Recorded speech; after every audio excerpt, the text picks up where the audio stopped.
Hi friends, welcome back to my channel. അപ്പോൾ 2 video ഞാൻ ഗബ്രി ഔട്ടായെന്നും പറഞ്ഞ് തന്നെ ഇട്ടിരുന്നു. നേരത്തെ അറിഞ്ഞത് വെച്ച് അത് തന്നെയാണ് സംഭവിച്ചത്. ഗബ്രിയാണ് ഔട്ടായിരിക്കുന്നത്.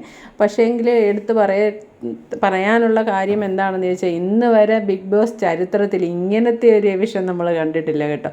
ആദ്യം ഈ 4 പേരെ എഴുന്നേൽപ്പിച്ച് തീർത്തു. അൻസിബയും ഋഷിയെയും ജാസ്മിനെയും ഗബ്രിയും. എന്നിട്ട് ആ ഗ്രൗണ്ടിലോട്ട് കൊണ്ടിരുന്നു. അവിടെ ഒരു സ്ക്രാച്ച് ചെയ്ത് കാണിക്കേണ്ട ഒരു കാർഡ് ഇട്ടേക്കും. ആ സ്ക്രാച്ച് ചെയ്ത് നോക്കുമ്പോൾ അതിൻ്റെ അകത്ത് അൻസിബയുടെയും ഋഷിയുടെയും പേരുണ്ട്. അപ്പോൾ അവർ സേഫായി. പിന്നെ നമ്മുടെ ജാസ്മിനെയും ഗബ്രിയും കൂടെ ഒരു മുറിയിലോട്ട് കൊണ്ടുവന്നു. അവിടെ കൊണ്ടുപോയിട്ട് ഒരു സ്ക്രീൻ ഇട്ട് കർട്ടൻ ഇട്ട് വെച്ചിട്ടുണ്ട്. ആ കർട്ടൻ വലിച്ചു മാറ്റുമ്പോൾ അവിടെയുള്ള ഫോട്ടോ എവിറ്റഡ് എന്നും പറഞ്ഞ് എഴുതിയിരിക്കുന്നത് ഗബ്രിയുടെയാണ്. അതാണ്. എന്നിട്ട് എവിറ്റഡ് ആവുന്നു. നേരെ കണ്ണ് കെട്ടി അങ്ങോട്ട് കൊണ്ടുപോകുന്നു ലാലേട്ടൻ്റെ അടുത്തോട്ട്.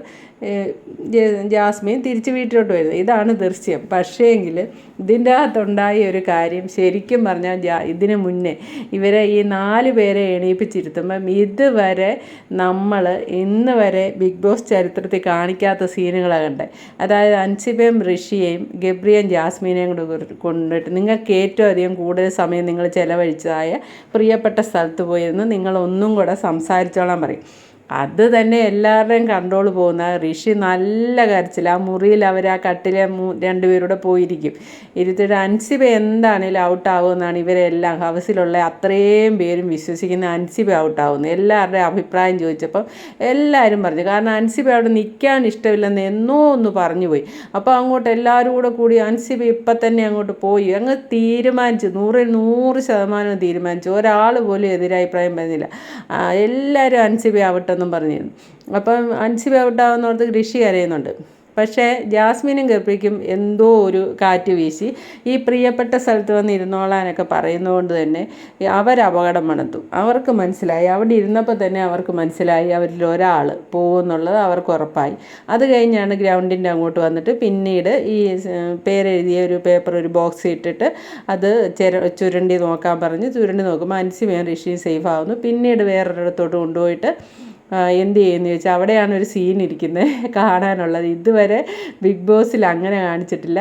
ഈ ഗബ്രി ജാസ്മിനൂടെ ഉണ്ടായിരുന്ന നല്ല മുഹൂർത്തങ്ങൾ, അവരെ സംബന്ധിച്ചുള്ള നല്ല മുഹൂർത്തങ്ങൾ കംപ്ലീറ്റ് കാണിക്കും. സ്ക്രീനിൽ അവരെ കാണിച്ചു കൊടുക്കും. അത് കണ്ട് നിൽക്കാനാവാതെ ജാസ്മിൻ പറയുന്നുണ്ട്, ഞാനിവിടെ വീണ് പോകുന്നതിന് മുന്നേയും പറയുന്നുണ്ട്, എനിക്ക് അറ്റാക്ക് വരും, ഞാൻ ഇവിടെ വീണ് പോകും എന്നൊക്കെ പറയുന്നുണ്ട്. ഇങ്ങനെ നിലത്ത് കാലുറക്കാതെ തുള്ളുകയാണ് ചെയ്യുന്നത് ജാസ്മിൻ.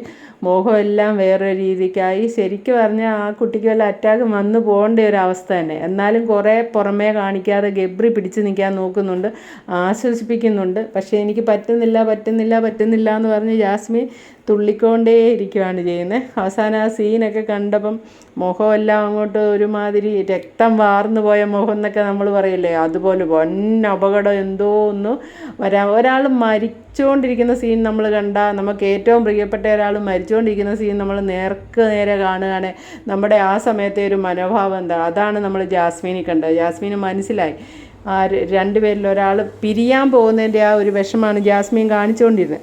അവസാനം കർട്ടൻ വലിക്കാൻ പറയുന്നു, ഗബ്രി വലിക്കുന്നു. ഗബ്രിയുടെ ഫോട്ടോ എവിറ്റഡ് എന്ന് എഴുതി കാണിക്കുന്നു. പിന്നെ ജാസ്മിൻ അവിടെ നിന്ന് കാണിച്ച പ്രകടന എപ്പിസോഡ് നിങ്ങൾ കാണണം. അല്ലാതെ ഒന്നും വാക്കുകൾ കൊണ്ട് വിവരിക്കാൻ പറ്റില്ല. പിന്നെ അവിടുന്ന് കരഞ്ഞ് തുള്ളി വെളിയിൽ ഇറങ്ങി കിടന്ന് പിന്നെ റസ്മിൻ ബായിയെ വന്ന് കെട്ടിപ്പിടിച്ച് കരഞ്ഞ് പിന്നെ ബാത്റൂം ഏരിയയിലേക്ക് കരഞ്ഞുകൊണ്ട് പോയി. അപ്പോൾ ഇവരെ ഈ എവിഷൻ സ്ക്രീനിൽ കാണിച്ചില്ല. ലിവിങ് റൂമിൽ ഇരിക്കുന്നവരെ ഒന്നും കാണിച്ചില്ല. അവൻ പോയി എന്ന് പറഞ്ഞാണ് കരഞ്ഞുകൊണ്ട് വരുന്നത്. ഈ അവൻ പോയി എന്ന് പറയുന്ന കേട്ടാൽ ചത്തുപോയെന്ന് പറയുന്ന പോലെ തോന്നും. അത്ര ഇതായിട്ടാണ് തോന്നിയത്. ആർക്കും വിശ്വസിക്കാൻ പറ്റാത്ത ഒരു എവിഷനായിരുന്നു.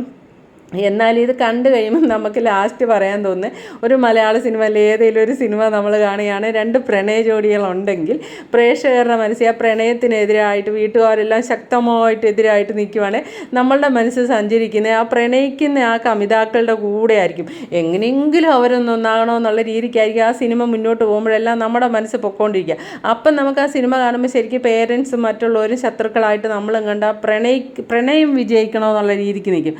സത്യത്തിൽ സിനിമയിൽ ഇവരുടെ സീനുകളെല്ലാം ഇങ്ങനെ കാണിച്ചു പോകുമ്പോഴും ഇതുപോലെ പ്രണയം വിജയിക്കരുതെന്ന് ചിന്തിച്ച ഒരു സംഭവം ഇന്ന് വരെ ഉണ്ടായിട്ടില്ലെന്ന് പറയാം. പ്രേക്ഷകർ ഒന്നടക്കം 2 പേര് പ്രണയിച്ചതിനെ ഇതുപോലെ മനസ്സുകൊണ്ട് വെറുത്ത ഒരു സംഭവം ചരിത്രത്തിൽ ഇല്ലെന്ന് വേണമെങ്കിൽ പറയാം. അത് എന്തുകൊണ്ട് സംഭവിച്ചെന്ന് ചോദിച്ചാൽ ജാസ്മിനും ഗബ്രിയും വെളിയിലിറങ്ങുമ്പോൾ മനസ്സിലാക്കട്ടെ, ഇത്രയും പ്രണയിച്ച് ഇവരുടെ പ്രണയം കാണാൻ ഇത്രയും ജനങ്ങൾ വെറുക്കണേ ഇവരുടെ കയ്യിലിരിപ്പൊന്നും മാത്രമാണെന്നേ പറയാൻ പറ്റുള്ളൂ. വേറെ ആരെയും പറയാൻ പറ്റിയില്ല. ഇന്ന് ഗബ്രി പുറത്ത് പോകണമെന്ന് ജനങ്ങൾ അതുപോലെ ആഗ്രഹിച്ചു. അതെന്തുകൊണ്ട് ആഗ്രഹിച്ചു? ഗബ്രി പറയുന്നു, ഞാൻ പവർ റൂമിൽ നിന്ന് വെളിയിൽ വന്നത് ജനങ്ങളുടെ വിധി എന്താണെന്ന് അറിയാനാണ്. അപ്പോൾ ഗബ്രിക്ക് ഇപ്പോൾ വിധി മനസ്സിലായില്ലേ, ഇവർ ചെയ്ത ഒന്നും ജനങ്ങൾക്ക് ഇഷ്ടപ്പെട്ടില്ല എന്നുള്ളത് ഗബ്രിക്കും ജാസ്മിനും മനസ്സിലായി. Okay, thank you for watching. അടുത്ത വീഡിയോ കാണാം. ആദ്യമായിട്ട് കാണുന്നൊരു ചാനലൊന്ന് സബ്സ്ക്രൈബ് ചെയ്യാൻ മറക്കല്ലേ.